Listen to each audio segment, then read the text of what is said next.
Are you all ready to liquidate some meat bags? HK-51 is an excellent companion that is still in the game and it's available for free. And we're going to talk about how to get it. It's an epic quest line. It's really a lot of fun. We'll talk about that and more on this episode of the Escape Podcast for Star Wars: The Old Republic. Our broadcast astromech today is EPC 356. And playing alongside me is Seema. Hi, Seema. How's it going? Hey Max, going pretty well. I got like a real head start on Conquest this week because usually I sort of leave it for the weekend, but I already have like 8 or so characters to their target this week, Wow. which is, I mean, not like that's a huge time investment, but it kind of, I guess since we've been talking about Conquest and how easy or hard it is, that's a little bit of perspective.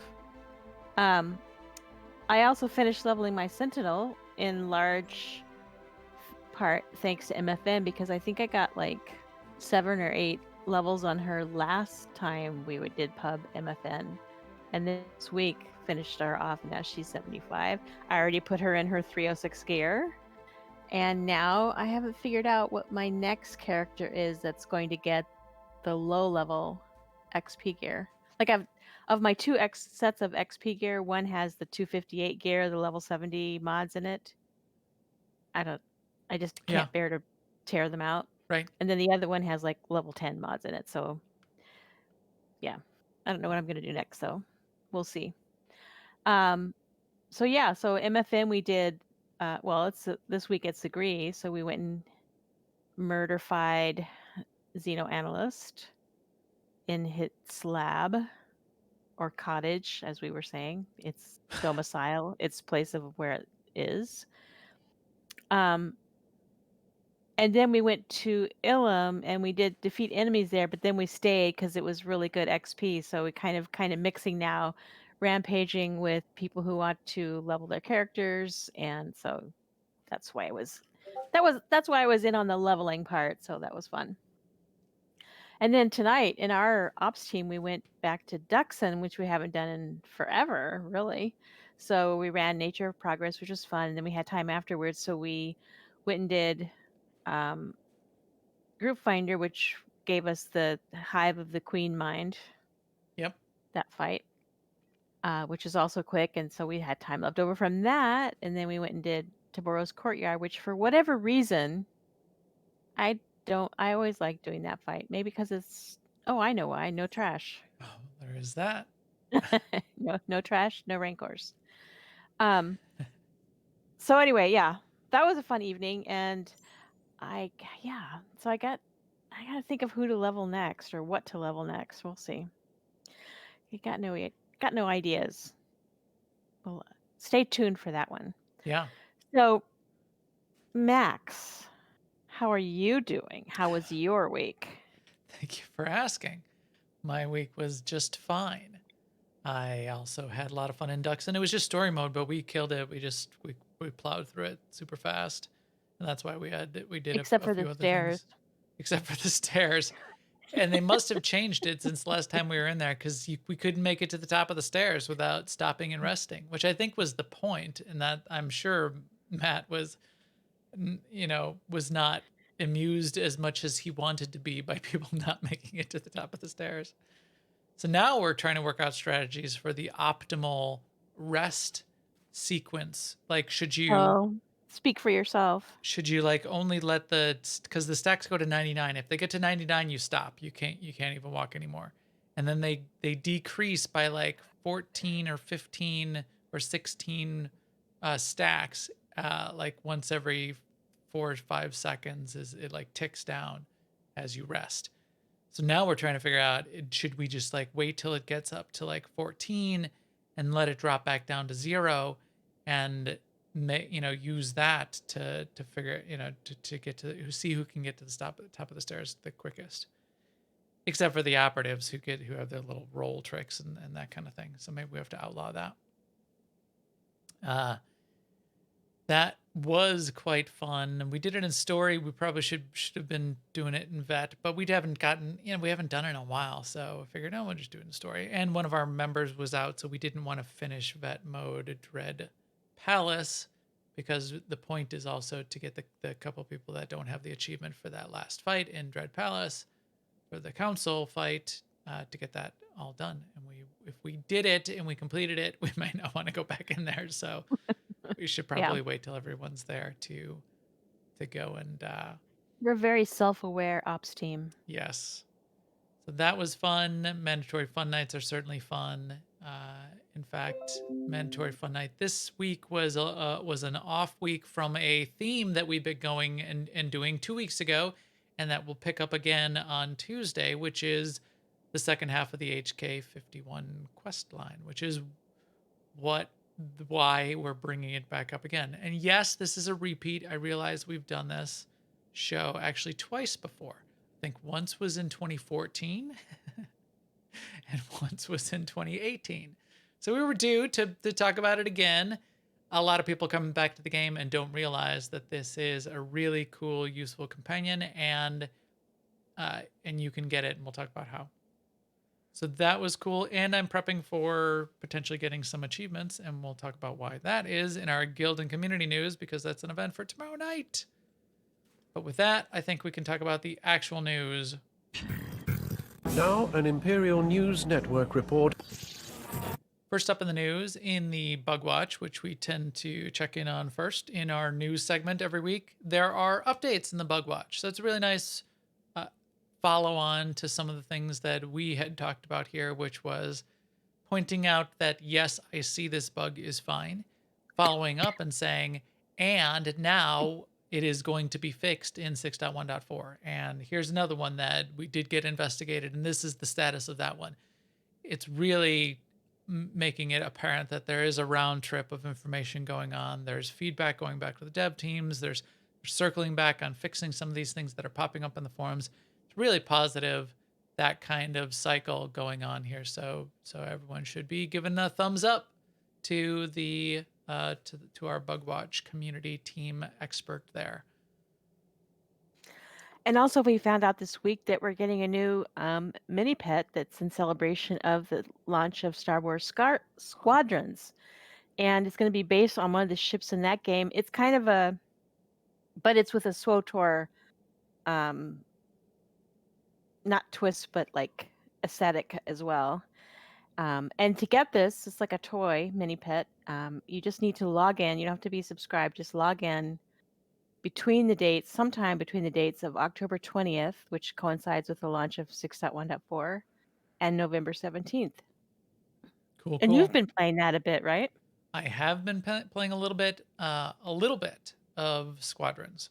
I do have a stick and throttle. I was going to try to grab it here, but it's quite the setup, as you know those things are, which makes it quite immersive. It feels really good. The game plays pretty well. There is a little bit of a learning curve, and probably nearly the same learning curve as GSF, except because I'm using stick and throttle. Because I'm using the stick and throttle, there are a lot of buttons, and in fact, I got stuck really only about a quarter of the way through the story last night, and because I played it for like 15 minutes and I failed the mission like 3 times and I quit for the night. Oh, so it's like GSF. Well, it's pretty simple. I was just supposed to shoot these shuttles. You're supposed to point at one of the shuttles and tell your squad, "Hey, go take care of that one, and then I'll take care of this one." And I would go chase one down and I would blow it up, and then I would go to kill the other one. And there's like 3 waves of these shuttles that are, and if the shuttle gets to the carrier that you're defending, then you fail. And the second shuttle kept getting there, and I realized it was because my squad wasn't doing their job. They were completely ignoring it, because on the Thrustmaster stick and throttle that I have, the button is like it's bound to 2 different things, and it conflicts, and then the squad doesn't do what they're supposed to do. So I press it says, it even like teaches you as it goes. So Press when they A to didn't tell do your what they were squad to do supposed a to thing. do, did you like force choke them into submission? Yeah, because, well, you're playing as you actually do switch back and forth. You play as Imperial and you play as Republic, and you switch back and forth in the story. So I was on my Republic dude my Republic pilot at that point, so I couldn't force choke them. So I threw little rocks because that's what you do on the Republic side. But I'll get back to it. I'll play it a little bit more, and maybe I will play a little bit of the PvP part. But I certainly know that with that kind of learning curve, you really gotta get experience with all of the capabilities of the game to survive in PvP with that kind of thing. So you need to be able to effectively be switching your shields back and forth, be switching your power levels, be able to drift, be able to strafe and do a whole bunch of those kinds of things, maintain your speed. And until I get comfortable enough with that, I know I'll just be getting shot up all over the place. So I will wait a little bit until I get through the story and get comfortable with it if I'm going to go and do that. I don't tend to play a lot of single player games all that much in depth. I prefer MMOs where I can have a persistent world to keep coming back to. So we'll Yeah. see. I don't expect to play it all that much, but it does feel really cool. I have not yet tried it in VR, and I will do that as well. Space games in VR, I tend to have a lot of fun with. I still don't play them all that much because I like to watch disc. I have 4 screens in front of me right now, and that's how I roll. Well, I mean 6 if you include my mobile devices as well, including my new Surface Duo, which I could talk about in the post show. Yeah. Uh, I want to see it. so I I like all of that. I multitask, and in VR you sort of can't, and that is at least not as much. There's some tricks to get around that. So we'll see, but I will try it there, and I will report back. Cool. Back on SWTOR news, Conquest feedback. There was a post that went in a little bit after the show that we did last week. They're continuing to watch what's happening on the PTS. The Conquest updates in particular was one of the things that David Stats posted and said, here are some updates we've made. Here's some tuning of what we initially put on the PTS. What do you guys think of this? So continue to get in that thread, to continue to provide your feedback. They are taking that feedback into account. And what they did in particular with this latest update was the big nerf to all of the points that they put in originally on the PTS. They dialed that back a little bit and brought some of those points back up. And in fact, some of the points in particular that I was certainly interested in seeing and excited about was defeat enemies 1 and 2 on both of them. They really cranked them back down, and now they cranked them back up a little bit. So overall, those are still going to be viable activities. That's something that's really interesting for us as a guild. That's something we like to do as a group because we can get 20 people together on a mandatory fun night, goof off, talk, chat, and go off and do this and have it be significant conquest points. Yeah. So I'm very glad that that's getting tuned back in a little bit. And I really appreciate David Stats listening to our show and hearing our feedback in particular and taking action on it immediately. So that, Because we're quite sure that that's what happened. well, Yeah. we did our show on Thursday night, and then by the end of day Friday, this went in. So yes, that's But exactly. clearly cause and effect. Yeah. In fact, I think our show from Thursday came out after this, but it could have been the show 2 weeks ago. Who knows? You never know. David, you will have to give me a call. David, we'll get you on the show, and you can tell us in detail how much our feedback did not impact your design decisions. Also, we got a post about what the in-game events are for October. So you may have noticed that this week is Relics of the Gree.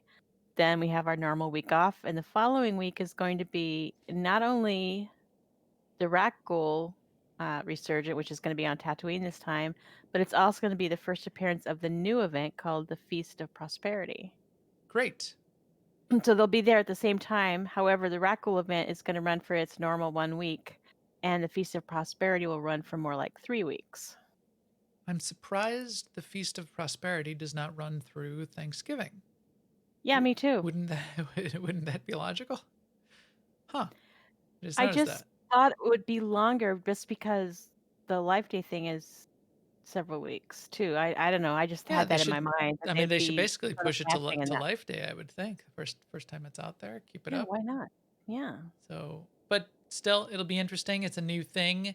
There's a little bit of group content to to participate in, as we talked about. We'll probably wait till after the 20th to do a full breakdown of the feast, but we did get in there and we talked about it a little bit at a high level on the PTS. You will be able to kill some world bosses for some of the ingredient chasing that you'll need to do, so we'll be able to do that as a guild. It overlapping, well, I think because it's a separate event, it overlapping the Rakghoul event then makes sense. We took a break this week, as we were saying, and I thought the Rakghoul event was back. Now I keep thinking we've got a couple people who have Lord of the Racklings achievement, which requires you to get the rare Rackling as a drop off the eyeless. Now I think I might commandeer my operations team and have us all cycle through all of our characters and kill the eyeless like 50 times when it comes back, so we can try to get that pet. Okay. 50 kills. I'm there. Yeah, it's still not gonna work. And yeah, and then in guild and community news, Seema, what do you got for us? Oh, there's a Well, little bit of last week we something coming back. mentioned about Delphi's site having been taken down or gone, but it's back now. Right. Maybe she or her team, um, didn't renew a license or pay something or whatever, but it's back up. But I just also want to point out that there's a lot of, and it's a great resource, especially for a number of guides that haven't been replaced by other content providers yet. But we do have a number of people that are working on the game right now and that do great content um, in, with respect to guides, and you can use to educate yourself about various classes and boss fights and events and stuff. And a few of them are like Zam Zam does very good work over on her site, which is called MMO Bits. Yes. Um, Also, Intisar and his blog that's called This Week in Arabesh is it's very interesting, and it's kind of stream. It's like what he's doing in the game and what's interesting about it. And it's always a fun read.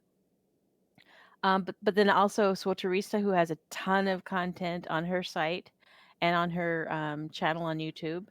And then Bulk, who has a lot of guides. And then another place where you can find guides is Merlin's SWTOR guides, which is the guides I like to read. So yeah, look at Dolphy for Dolphy's a great resource. I always look for Dolphy when I'm trying to remember what companion likes what gift the most and stuff like that. Right. But there's a lot of content out there, so Right. yeah. So yeah, so great that Delphi's stuff is back. But yeah, I completely agree, and that was a really good point to make. That there's a bunch of content creators out there doing a lot of really good work, and a lot of their Zamzams and Swotaristas and Intisar's stuff is up to date and current, and you will not find on Delphi's site a Feast of Prosperity guide. So this is where you can look, for one, and for two, I'm all for supporting the people that are supporting the game and the community right now. So Hmm. that was a really great point. In guild news, we have a few things running on Fridays now. So Friday nights is so every Friday now there's another sort of open guild activity. It rotates between a Master Mode Flashpoint night, which was last Friday, and something starting new tomorrow night, or tonight, or whenever you're hearing this podcast. On the 9th will be the first time it runs, and then every other Friday from there on, an achievement hunting night. So Kyohu and B. Kavanaugh are teaming up and creating a sequence of achievements that they'll go after. And the intent is spend a couple hours on the Friday night and go after some of the more difficult achievements to get, like go to Ilum and kill 50 players of the opposing faction. That's kind of hard to do these days. They're teaming up with a bunch of people and getting things going where a bunch of people can fight back and forth. That's a really great opportunity to go and do that.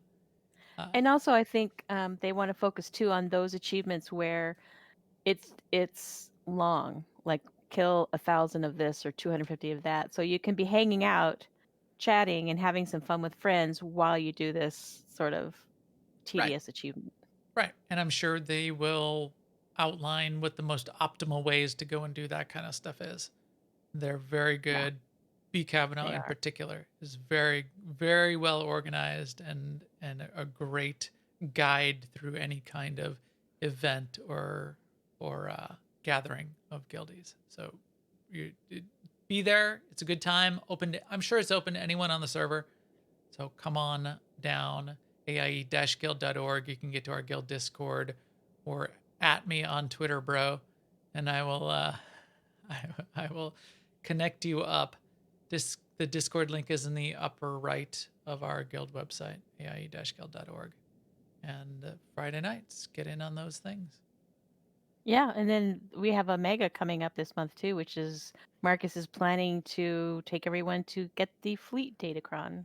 That's right. That is a fun. We have a bunch of people coming back to the game or are new and don't have the fleet datacron. That's a fun one, even just to see how it's organized and set up. It was a really cool puzzle in the. It was in at launch, and getting getting a few people. There's ways to game it depending on which side you would do it on, but you technically should be doing it with at least. What do you need? Three, four, That's a good example of something that four it's people? nice to have At dull least four, feedback for. five, six.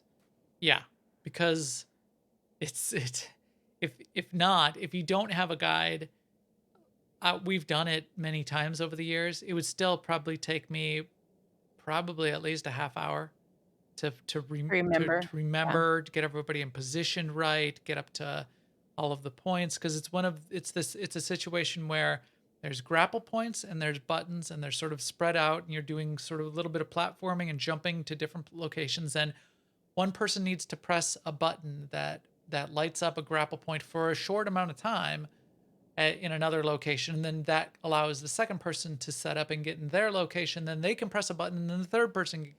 But getting everyone set up and pressing all of their buttons at the right time, and then at the end everyone has to press all their buttons and the last grapple point lights up, and if you don't have a guide, it takes a little while to remember how to do it all, but it's still fun. Yeah, so I'm looking forward to that one as well.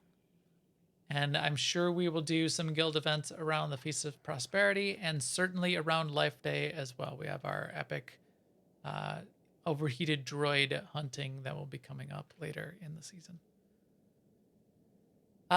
Okay. And shout out to the chat room. As I said, we'll catch up with all of you after. I'll show off my Surface Duo if I've not shown that off. Or did I show that? Yeah, I don't know if I did. I'll talk about that after. I'll save that for then. Yeah. Really appreciate everybody being in the chat room, and we'll catch up with you soon. But now we're going to talk to this guy over here.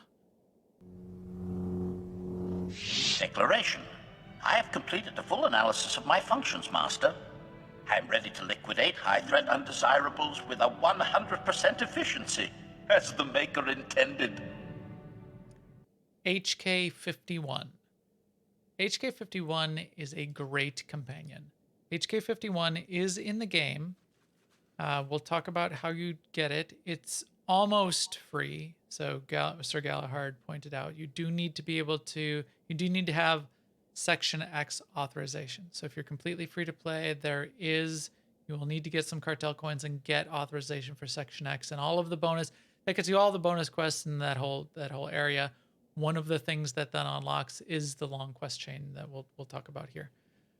HK-51, though, in terms of companions, has always been, for many, many years, one of my favorite companions in the game. How about you, Seema? And why might that be the case?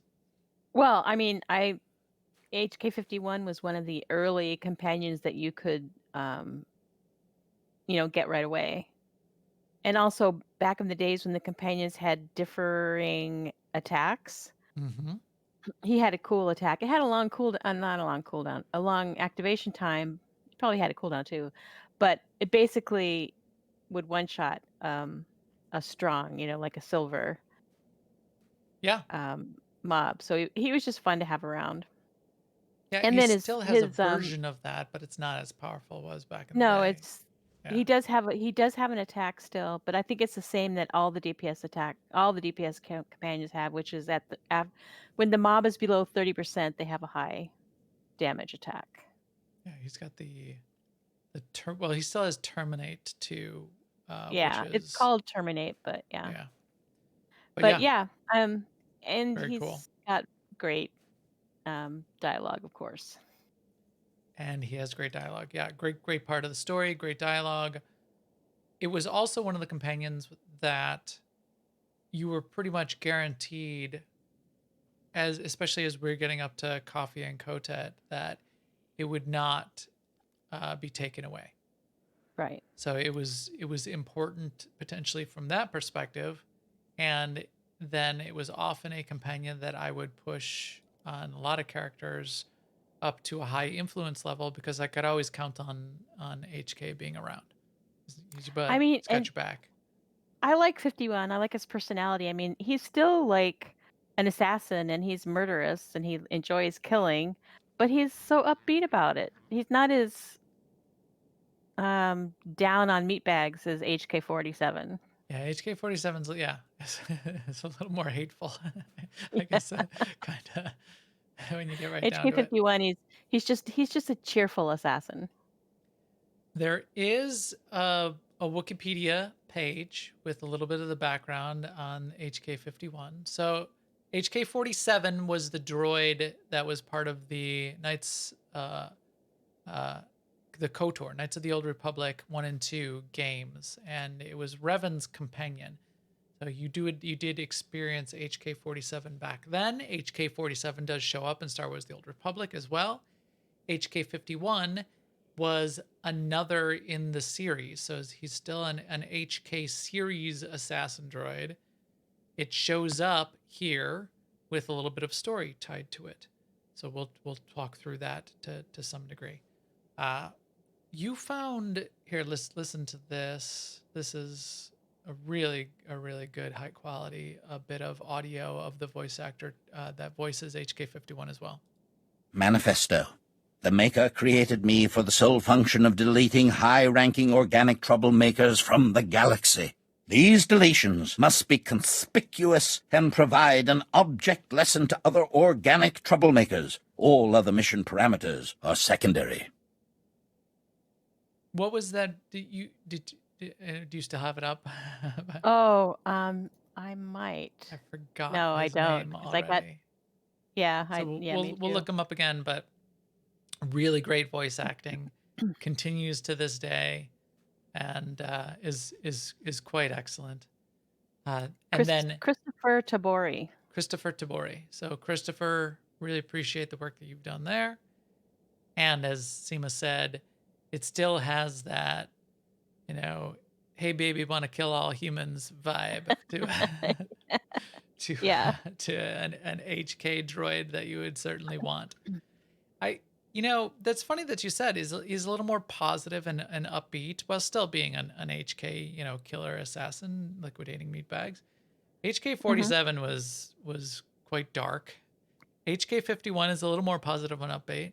And HK-55 I feel is even more so. Oh yeah, Po- he is. So I I was wonder, yeah. is this like a trajectory? So like HK-60s just gonna, maybe that's like because it's gonna He's be gonna be like a nanny. Zoom level of happiness and positivity.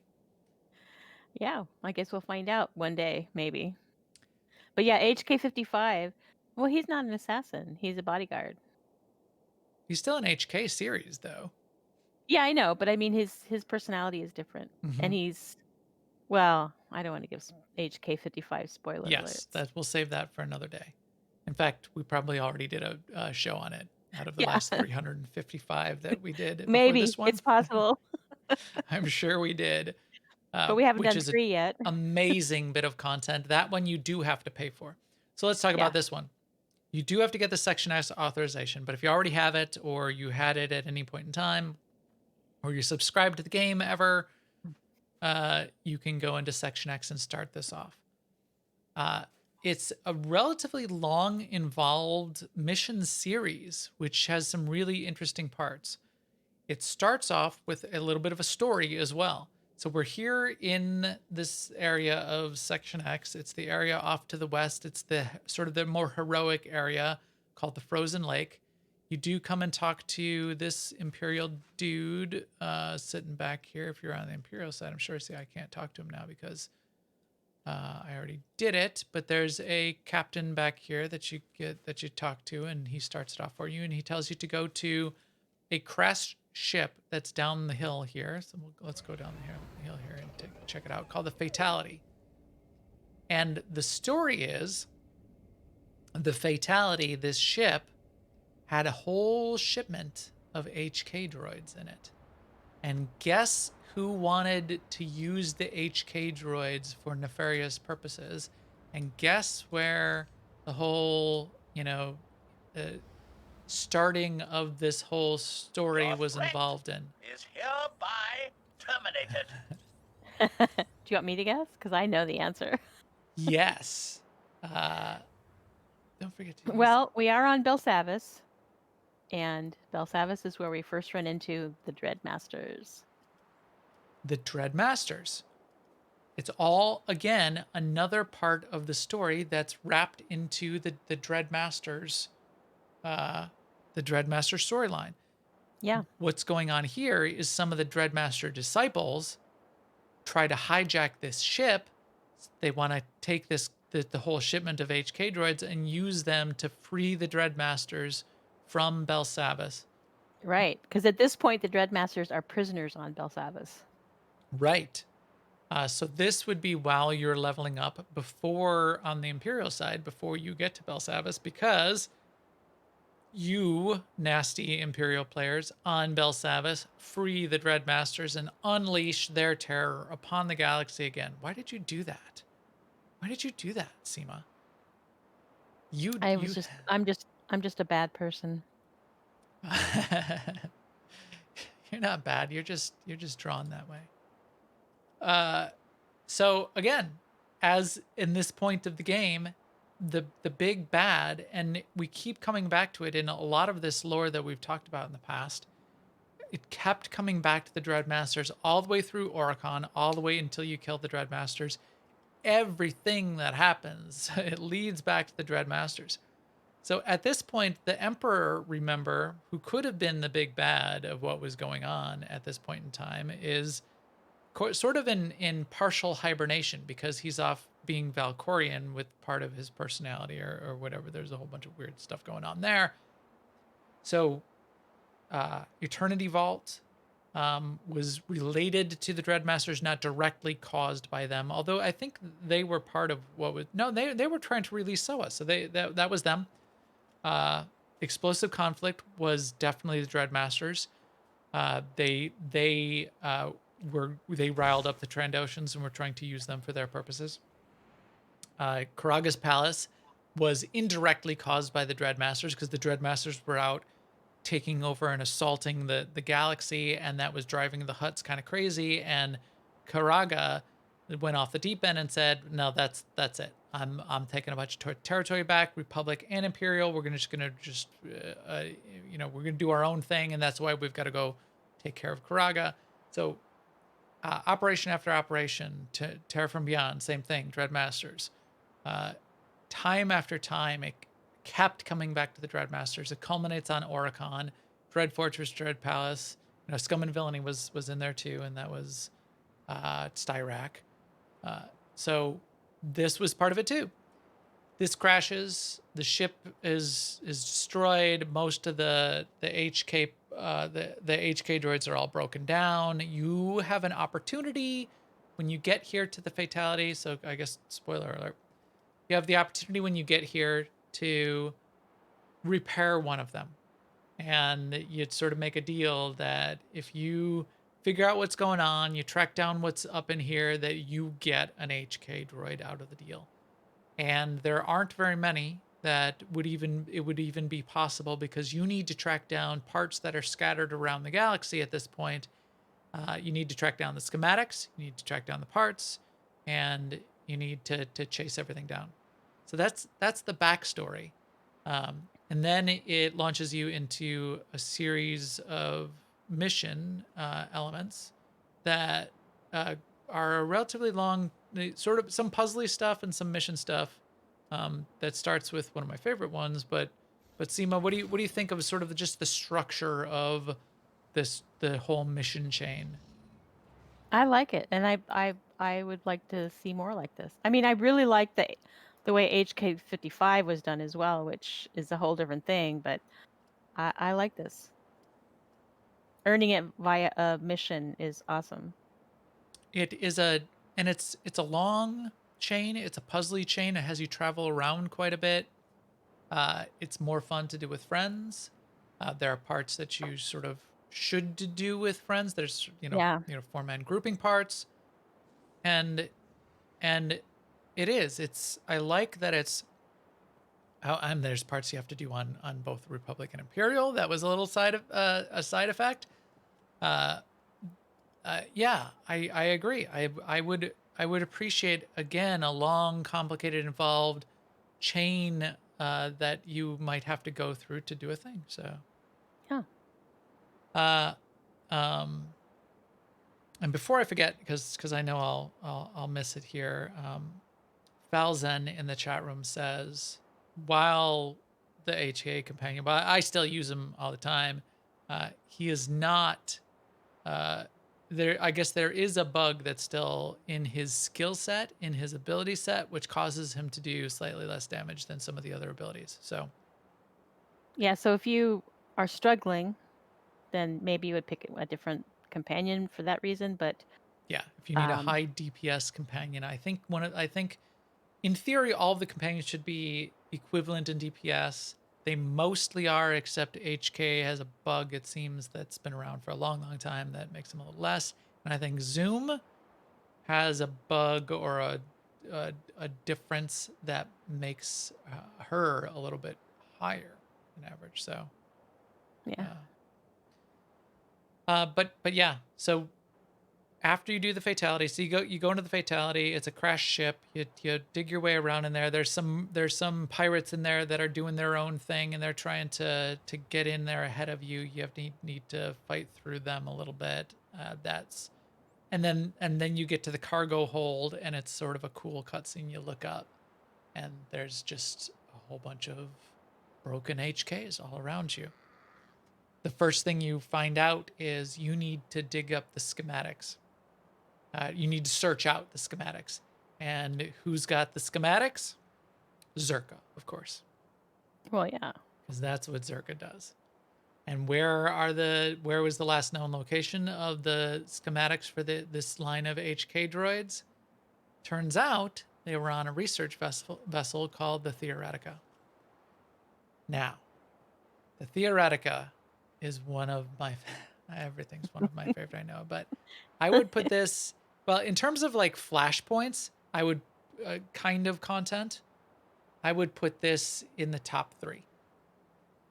And I don't know what else I'm putting up there in the top 3, but I mean, it's It's not a fight. It's not a fighting fight. There is a fight, again, spoilers. Uh, but it's really, really cool. So yeah, what were you going to say, Seema? I was just gonna reiterate that this is the sort of puzzly part, and you can do what I do, which is I follow a guide, and I find that sufficiently puzzling. But if you want to go in and figure all the puzzles out yourself, you can. Yes. And in fact, the first time through, I would certainly recommend doing that. I would recommend going into the Theoretica cold. The Theoretica is, there are guides out there. Delphi's got a bunch of the guides, but here's a map of the Theoretica research vessel, and it's got Your threat is hereby HK. terminated. Shush. It's got 5 decks and each of the decks is, it's sort of a grid of cells, as you can sort of see here. That's 4x4 with a couple rooms off the sides.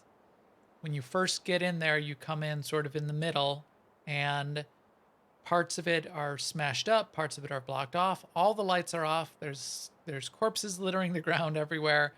There's a little bit of a story of what even happened to the Theoretica, this aside from you just trying to get through it so that you can get the schematics. if you're the first time through, especially, I would recommend just going into it blind. We did when we did it back in the day, so that you can, as you go along, discover the story. As you go along, you can fall into the traps that exist. As you go along, you can puzzle out how you get through and get your way through all of these decks to get to and power up the console that finally gives you the schematics that you need to go about your business with the HK line. So it was uh, it it is spectacular from that perspective, from that puzzle and theme and the the ambiance that it presents, the dead corpses, the data pads that you click on that tell the story of them, have running into whatever troubles, and then in some cases turning on each other, and you get the little hollow of somebody telling their story as the theoretica delved into into its ultimate demise. It's very cool that way. Yeah, here, even in Delphi's guide, it starts off by saying, "This is a fairly spooky ship."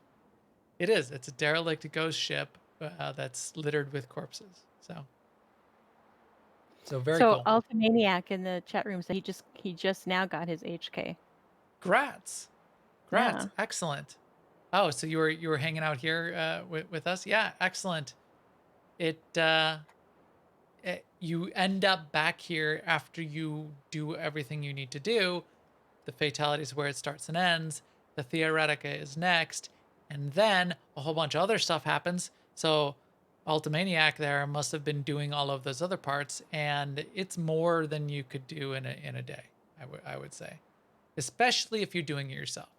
So Seema, why don't you tell us what happens then after you get the schematics and you realize there's a whole bunch of parts that you need to go Right. So pick up. yeah, so you have to, yes, once you get the schematic, you realize that for your broken HK droid, you don't have all the parts you need.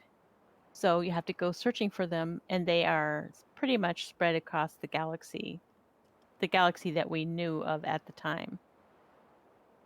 So I know there's a piece that you get on Terrace. There's a piece that you get at the Jedi Temple area, I think, on Coruscant. There's a piece that you get on Dromund Kaas, and like Max mentioned earlier, you have to have a character on both one on each faction in order to complete this quest. So like if you're doing it on the imp side, you have to have a pub character go find the piece that's on Coruscant, and then they mail it to your imp character. Or nowadays put it in legacy storage, but yeah. Yeah. Yeah, or that. But you couldn't do that back in the day, and we had to wait an hour for our characters to mail things to Right. each other, I think, And the back in the way day. you find the parts is sort of similar to how the Secret Droid works, but you get a thing called the Burba seismic excavator from the little Jawa, one of the little Jawa merchants that are on Tatooine in that PvP area there. I forget what it's called. Yeah, it's Blood Sands is the quest that takes you there, and But yeah, what is it called? you know what I mean. Yeah. You know what I mean. Um, and then you go to these various planets and you search and search and search and search, and it's one of those things where it says no, you don't find anything, or yes, it's nearby. So you keep honing in on it. So if you have a bunch of people doing it, it's way quicker. Yes. Yeah, you ping you click on the Burba seismic uh what did we just call it? The Burba seismic whatever thing excavator. Excavator. Burba seismic excavator, and it does 3 pings: 5 meters, 15 meters, and 30 meters. If it Outlaw's Den.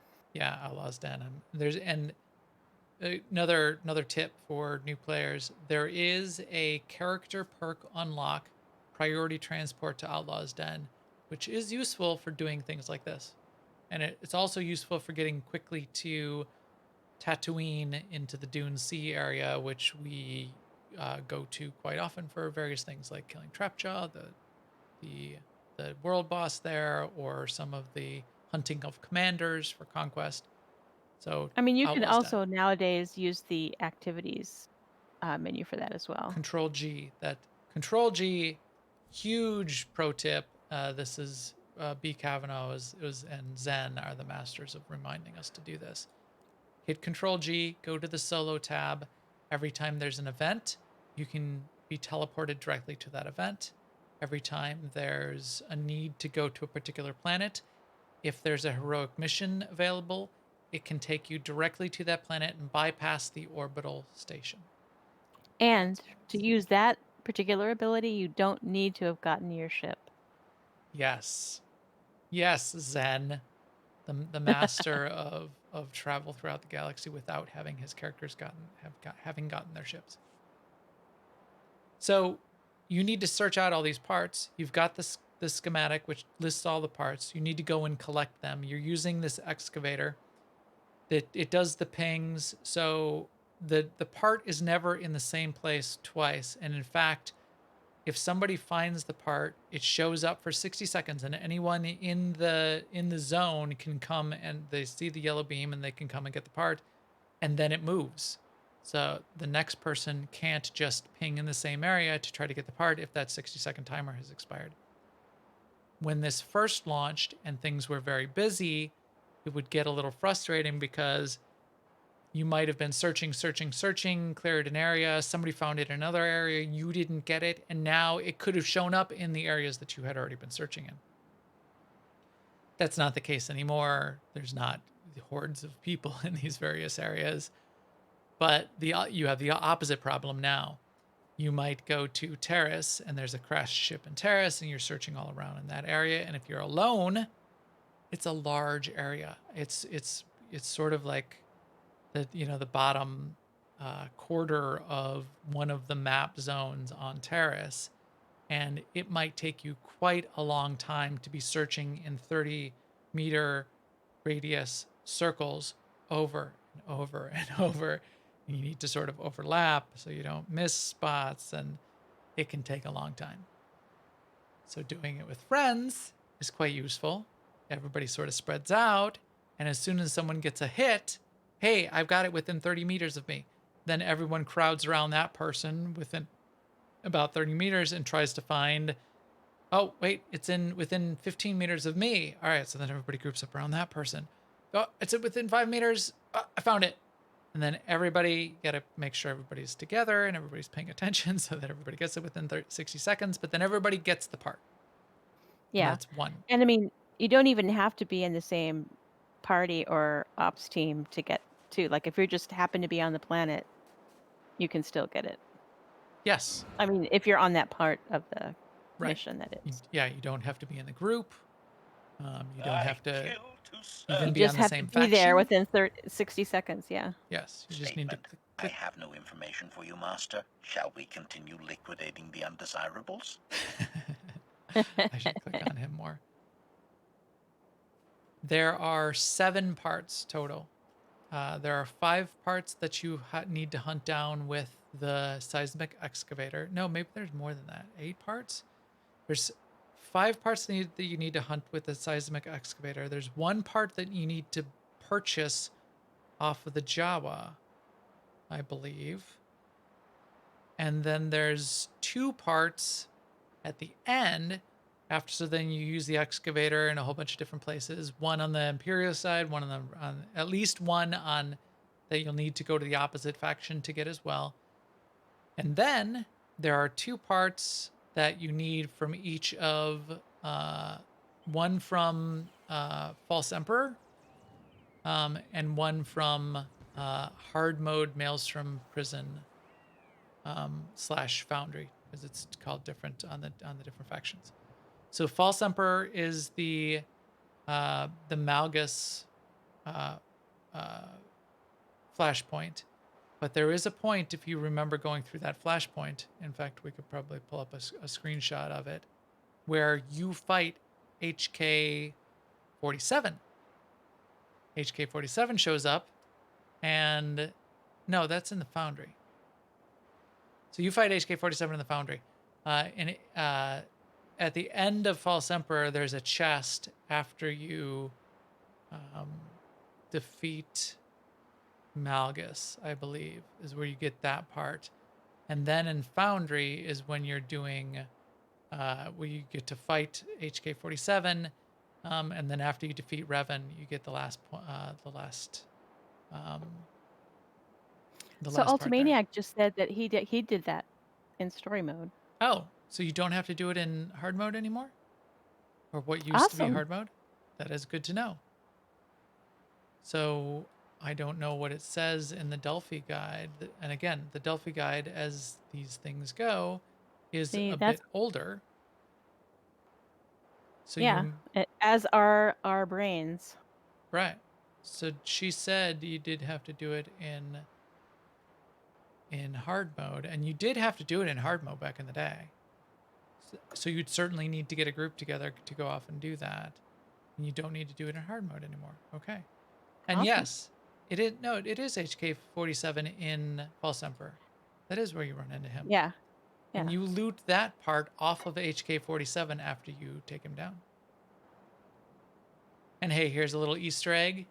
If you bring an HK-51 to the HK-47 fight and listen closely to the dialogue, they will talk smack to each other a little bit in the dialogue, which is very cool. That's a secret Easter egg if you end up doing that. But yeah, then you bring all of the parts back here to the fatality. You zone in, you go back down into the cargo hold, and you get to then assemble your very own HK droid. In fact, there's a cool cutscene that shows him getting put together and getting repaired, and it's quite fun to have that happen. And then you've got a companion. And another thing, back in the day, we didn't have a lot of extra companions. You got your ship droid, you got your 5 class companions, and there wasn't. This was the first one that was outside of that set, wasn't it? I believe so. So you got your 5 class companions, you got your ship droid, and then this was the first time they added a new companion to the game. I feel like Treek came before HK-51. I don't know. I feel like Treek came after. Because Treek then added in the contract. I'm pretty sure. Because this was 2014. So this was within a year of launch. I'm sure we could look it up. Yeah. Okay, Treeker's after. Dang it. Dang it. So now, see, here's my companion list. It's enormous. And I've got tons of companions in here. But back in the day when we only had 6 companions, getting a 7th companion, getting a Strange brand new flex, companion, but okay. was really cool. It was something that had never, that was new and interesting and fun, and still is a great companion to have. Treek is another great companion to have, which then I think was added next. And since then, now we've got a billion companions in the game that we can go off and get, because why not? And, new characters getting added that you can get as companions, and some of the creature companions, which I still like, and the droid companions, which don't really have personalities like HK has. It was one of the first companions that was added to the game that it's also, it's still one of the core companions, and Treek is this way too, where as you level up their influence with them, they have that little effect where they say, hey, I want to talk to you. Go to a cantina, go to your ship, and they have a little bit of story that goes along. HK-51's story is, as you first put HK-51 back together, it's not at 100% of operating efficiency, and he's quite concerned about that, and it goes all out to try to get back to 100%. So go through that as well. That's sort of a nice side story. And that was the bit of audio that I played here was actually the start of that, which is this part. Declaration. I have completed a full analysis of my functions, Master. I am ready to liquidate high-threat undesirables with a 100% efficiency, as the Maker intended. That must be the end. It must be at the end and not the start, because he doesn't start at 100% efficiency. So yeah, very, very cool. So we're going to do this we're going to do this on Tuesday, the 13th, right? Right. I mean, because when we did it last week, we got to a certain point, so we got to Right. continue. We found the first piece on Terrace. We finished Theoretica, we finished the Fatality, and we found the first piece on Terrace. So we're going to spend a Tuesday hunting down. Oh, we also visited Outlaw's Den. We're going to spend Tuesday then hunting down the additional pieces that we didn't get this past week, and potentially breaking up into groups to go do one or both of the flashpoints. I doubt we'll get all the way through it on Tuesday, so we'll probably continue after that. So there's still a chance to catch up. If you would like to catch up and come along, or just come along for the ride, we'll be doing it on Tuesday, and then probably 2 weeks from Tuesday do the finale of whatever we don't finish on Tuesday. So there you go. Very cool. And Companion.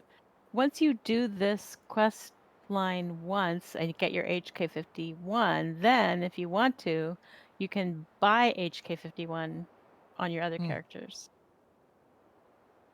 for the paltry sum of 1 million credits. Or cartel Although coins, but 1 million credits. You should you certainly only can, be paying with credits. yeah, if you don't want to buy him, you can do the quest line again on another character and get him that way. So you have that option. Do you see that guy out there named Nameless Monster? He is companion dancing with Lord Scourge, which is awesome. He's a monster. Companion dance is an ability that we talked about that actually on Mandatory Fun Night. I know we talked about it on the podcast last week, didn't we? Yeah, All right, that's so right. we don't need to talk about it again, but it is a fun thing to do. So yeah, great. And there you go. And this is a thing that our guild likes to do, so that's why we wanted to come back and talk about it again. We haven't done it in a couple of years, so we were bringing it back up and doing it on our Mandatory Fun Nights. And something that new players may not even realize is still in the game. And maybe in the next few weeks, we'll hit on a few more of these things that you might not realize are in the game, or are sort of like an old school side thing that was added that is not very discoverable. So getting notified and that these kinds of things are out there is pretty fun. And so my HK-51 has oh yeah, I forgot about that. Here, come in the light. customization. Yeah. He's a cell calf droid. And where did you get that? I believe it has to do with Manon. I can't remember where I bought it or where I got it, but yeah. And the flavor text on the customization says something like HK doesn't feel this look is as intimidating. Yeah. But he's okay with it. Yes, may not be as intimidating to meatbags, but I do like it, and it is a Manon theme. Yeah. And that's something that definitely all of the old school companions, and a few, not as many, but a few of the newer companions have companion customizations that you can go and get. The old school companions, your original class companions, typically have many customizations that you could seek out.